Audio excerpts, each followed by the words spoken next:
In today's video, I'm going to teach you how to enable or disable camera access in Windows 11.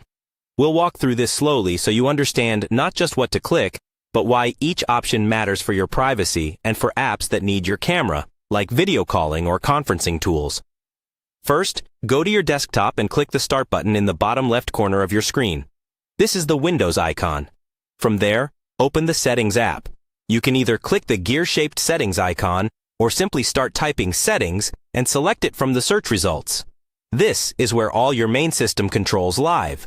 Once Settings is open, look at the list on the left side and click on Privacy and Security. This section controls what your apps are allowed to access, including your camera, microphone, and other sensitive features. Now, scroll down a bit until you find the App Permissions section. Under this heading, click on Camera. This will open the main camera permissions page. At the top, you'll see a switch labeled Camera Access. This controls whether your camera can be used at all on your device. If you turn this off, Windows completely blocks camera access for every user and every app. This is useful if you want maximum privacy, or if you don't use the camera at all.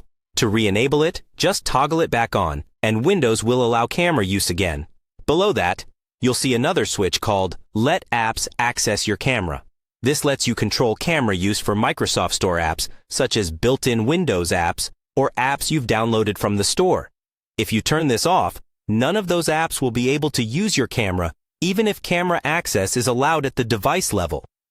Turning it on lets you then fine-tune which specific apps can use the camera. Scroll further down, and you'll see a list of individual apps with their own switches.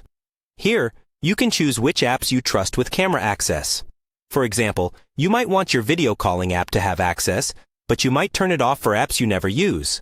Just toggle each switch on or off based on your preference. Take a moment to review this list occasionally, especially after installing new apps. It's a simple way to maintain control over your privacy while still keeping your favorite tools working properly. And that's it. You now know how to enable or disable camera access in Windows 11, both for the whole device and for individual apps.